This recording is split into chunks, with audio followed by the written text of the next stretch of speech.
Hello, everyone, and welcome to the next edition of the Center for Professional Selling Sales webinars organized here at Ball State University. I'm your host, Deva Rangarajan, the director of the sales program. Today, we actually have the privilege of being joined by Stephane Maes, who is the founder of a Belgian startup called the SaaS Sales Academy, and he's going to share with you and us some insights about why is this important and what was the reason why he started this as well. So Stefan, thank you very much for joining us this morning. Thank you, Deva. Or should I say this afternoon, because you're based out of Belgium. So good afternoon to you. Yes, thank you. Stefan, tell me a little bit more about this SaaS Sales Academy, especially the virtual part of it. Yeah, of course. Well, I thought it was needed not to only educate, but also to offer guidance to startups and scale-ups on how they can scale smarter and faster, and to help them with actually doing it together with me then, of course, and from within, not as a consultant, but rather as a mentor who structurally works with them on their business.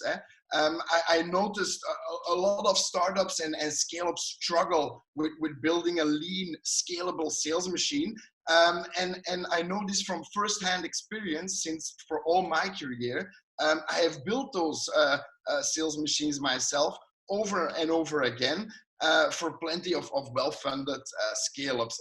And during my time, I think it's safe to say, I have talked with and met with a couple of hundred of founders of SaaS sales company, of SaaS companies, and I talked about their sales machines and what their needs actually are. And I saw a few trends. I think three are the main ones actually. One is startups from 0 to 1 million euro ARR.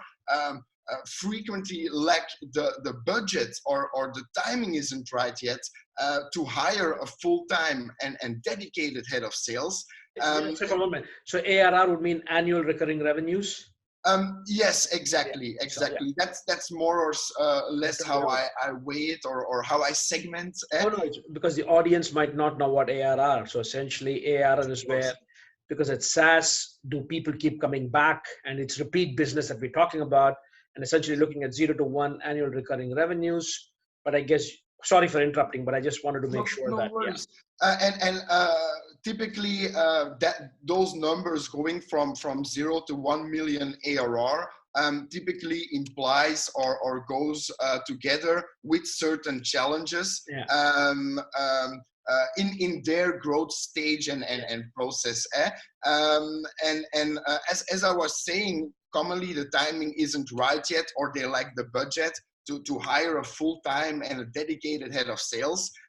Especially not one with a strong software as a service SaaS leadership background, but they often really need guidance, methodology, structure, and vision to help them with scaling.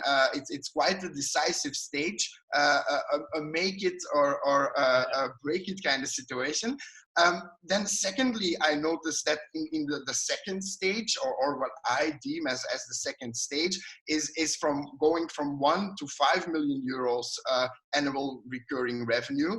I must say it is focused on Belgian scale-ups, and of course the revenue that goes along with it, even if you're scaling in Europe, is potentially quite different than an American scale-up would label. So the numbers are slightly different, but they often discover rather quickly that they scaled so fast that they neglected to streamline their sales machine to accommodate that growth, and it's a real growth pain, if you will, and there is either no head of sales yet, where the founder keeps taking that role on itself, or the chief operating officer or something like that, or the head of sales is there, but he would welcome a soundboard to fine tune their strategy and to help them train and guide their salespeople and sales managers,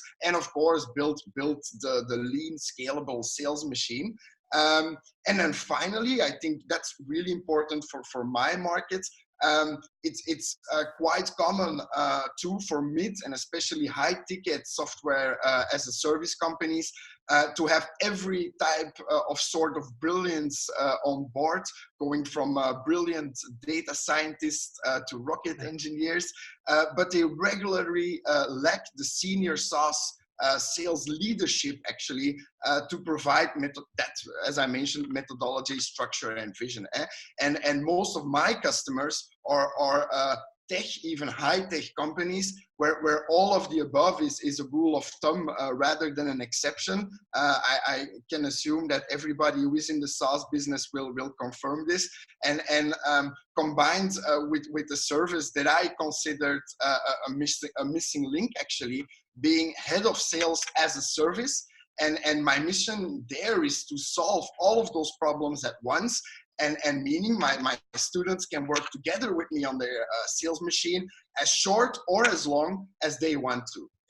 It's a very interesting business model. So what you're saying is that, yes, it is an academy, but it comes along with an instructor who can also act as a coach. So exactly.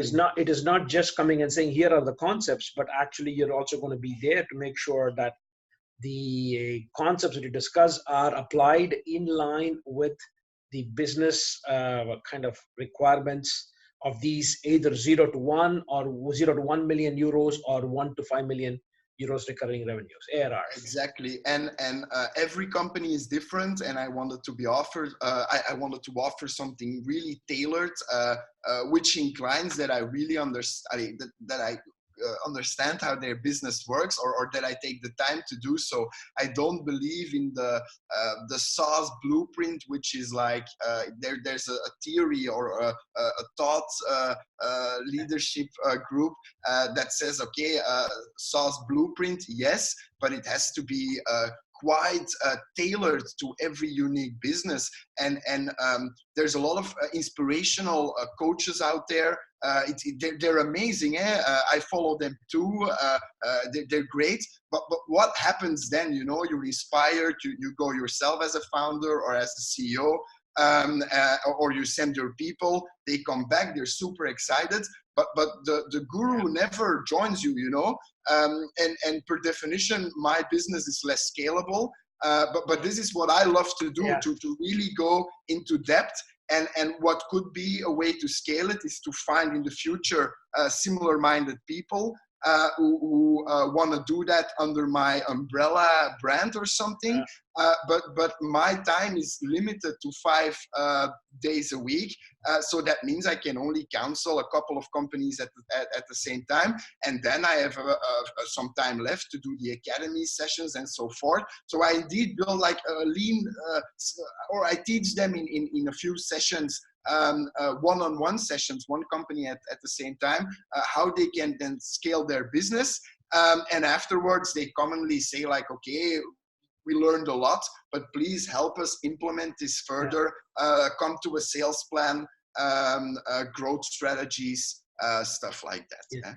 I think you answered one of the questions I had, which is in terms of scalability. So you're very, very particular saying that, yes, if you're going to be doing this where you're not just talking about a virtual academy, but it's actually working together with the students as well, that at the end of the day is that it's not something, it is scalable if you find other like-minded people. I kind of like what you're saying. It becomes kind of a franchising model, again, with the idea that the content is there, but it's the methodology. So my question to you actually is this relevant only for SaaS companies? Because from what I'm hearing you say this, it could also be for regular companies too, right? Well, indeed, initially when we talked about this, I said it was, and it still is. But to be fair, today I had a meeting with an incubator, and the whole thing was about also other quite famed sales coaches who just became victim of their own success. And if you want to do this properly, you have to choose a couple of companies at the same time. And I think even in Belgium, there are quite enough SaaS companies to do that. I am a SaaS guy. It's what I did my whole life. It's the only thing I know even. But of course, indeed, it is developed for SaaS companies, although it can be absolutely relevant for non-SaaS companies. And in this incubator, we also, it's really early, but we're starting to explore how I can help them with their SaaS aspect of the incubator, but also the non-SaaS actually, and make more a generic kind of sales enablement and some courses on building sales machines, not too SaaS specific, but I think those are two different things. And well, of course, everybody needs a well-oiled and structured sales machine, of course. I think you can agree on that. And everybody maybe needs some guidance and some continuity after being inspired. So let me ask you this. So essentially, one of the things that we've discussed in the past is, of course, the concept is when you come up with these kind of business models, when you come up with this kind of stuff, you're going to go up against a whole lot of other people. You already mentioned some other consultants, other coaches out there. So when you do this for your target segment, how did you go about developing your value proposition? Why should they choose you? Why should they choose the SaaS Academy, Sales Academy by Stephane Maes as against any of the other players out there, established players? Sure.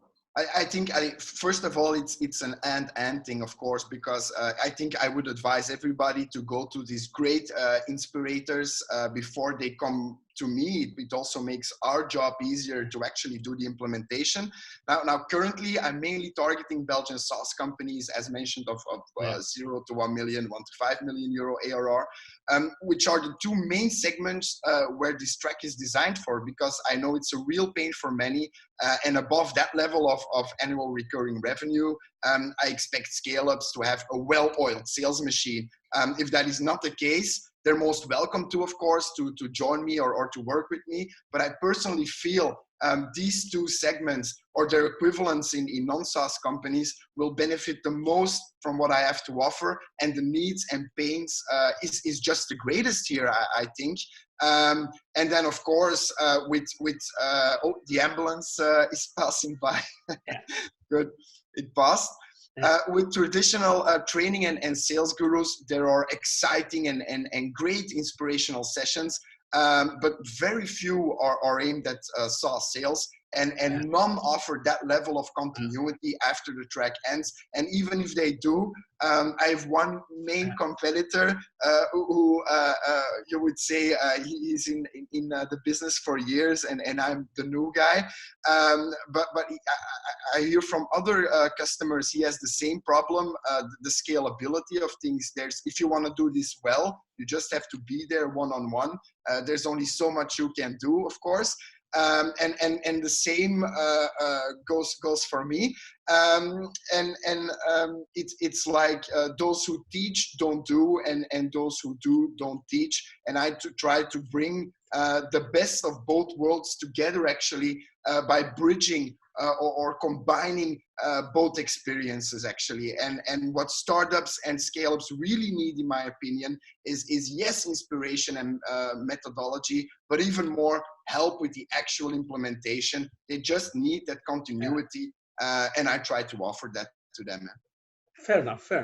So, which actually brings me to the question, because one part of what you do, of course, is that you talk about the well-oiled sales machine and stuff like that. And part of the sales machine is just you bring that part about the leadership, but you need to also have a flock, a set of people to follow you, right? So my question to you is the content that you have in your virtual academy, right? The academy that you have. And again, it's virtual. You could also do it face-to-face, and we'll get to that a little bit later on. But my question to you is that how did you develop this content? I mean, in terms, because as you said, you keep a lot of people say that SaaS world is different, right? So if that's the case, when people are still talking about the fact that even a sales methodology, forget SaaS sales methodology, is still under question with all the things happening right now, how did you develop the content for this? How did you test if the content was relevant and the medium? So essentially just give us a little bit more about a heads up about how this worked. Would love to, absolutely. Well, I've worked 9 months on this new concept, and it all started from a point, how do I do it? Based on my 8 years of experience as a SaaS sales leader, and both my successes and my failures. I would say it's accurate to state I've put my blood, sweat, and tears, as they say, into these sessions, and in the mission to help companies to scale by bundling all the knowledge and experience I think those companies should have in each of their growth phases, and not only sharing that knowledge, but helping them really implement it, tailor it to their business, which is again what I believe makes SaaS blueprints successful: the actual tailoring and the implementation during and after the SaaS Sales Academy, and adjacent. I have, of course, because I'm doing this for 8 years, I've taken the time to study all the grades throughout the years, to collect and thoroughly interpret and read the literature, and aimed at combining those with my own methodology, or to use it to support it even. And I believe everything I have done and ever learned led me to creating this academy out of and based on personal experience and years of iteration and experimentation. And I think that's where the secret to SaaS magic or success lays. That's iteration, experimentation, year in, year out, and just twitching the buttons and seeing what works and what doesn't. And it really is like that. There is no magic recipe. I really wish I could say there was, and some great authors write great methodology books, Jaco van der Kooyen and stuff like that, Winning by Design. But then again, you still have to adjust it to your own process. Currently, how did I test it? I found 2 amazing scale-ups in the offshore wind energy sector, of all places, which are 2 very high-ticket, complex SaaS companies, to test run the sales sessions at as first founding customers and first students of the academy. It already led to small improvements and some minor adjustments to the course. And I would say it's a very living thing, this academy. I created it. It's run for the first time, but it's something dynamic, and every time I will give it I will adjust it or be inspired, or maybe I'll read another book by then, and I will keep it up to date accordingly, and it will grow, expand, and change over time. And in our world, the game and the rules always change ever faster, as they always say. And I feel the academy has to be a living thing. It's only a first iteration for every of the courses. And I'm currently in a soft launch mode with the academy, and I still learn from each customer, from every company I work for. And that's the beauty of what we do. You never stop learning, of course. And I would even like to add, because when we first talked about this a few weeks ago, indeed, we started the academy, but I had my first use case, because after a few sessions, they just said like, wow, this is amazing. We believe in what you do. Please come join us. And they offered me a 2-day residency. But then again, I only have 3 days left. So, but I mean, it's wonderful to see that you create something that these founders really feel supported, and that the added value is there, even so that they don't even want to end the academy, and that they can't wait, and that they instantly want to do that. So for me, that was a first a proof of concept, validation, that what I had conceived for months, that it actually, there is a need, and that it works. So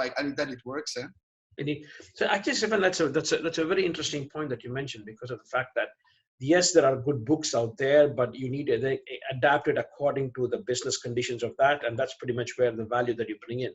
So how much of your content that you have is actually tailored per company? Because essentially what you're talking about here is, so this is where you kind of maybe make the difference, because you could have a Miller-Hyman methodology, or you could have an SPI methodology. But what you're saying is that because of the SaaS nature and the unique nature of certain things, and the level of technological advancement, that you will have to even tailor certain sessions specific to the organization. Am I correct? Absolutely. Just an example, and I will stay really on the surface because it's all confidential what I do now. It's a really complex sales process with multiple. There's a project. They have 5 stakeholders. Also to build a CRM even or something like that. I had to consult a good friend of mine who is a gold implementation partner of Salesforce to ask him how I would go about this. So indeed, every sales process is unique and then again requires the tailoring and it's nice. You can, the higher level you go, the more you can say there is an actual blueprint. But the more you go below the surface to the operational end and the actual business case you have, and it doesn't comply. And that's what I aim at solving. So indeed, what I do, I have like, let's say, 25 to 15% for each session is actual teaching slides, me giving concepts, teaching models, how I do it. And then the other 50 up to 75% is really the pragmatic end. And it's like, okay, guys, I'm here. I taught you the methodology of what I think you need to know. Now let's do these exercises together and not you only do them on your own, but with me as then the senior sales leader to consult you or to help you process your thought flow and thought train into something very usable. And that's why it's super pragmatic. It's not just me giving explanation and they just listening. It's actually doing together. But it's very interesting because there's a lot of talk right now about sales enablement. So I just had a conversation with one of the startups, again, not startup anymore, from Belgium, from Louis from Showpad.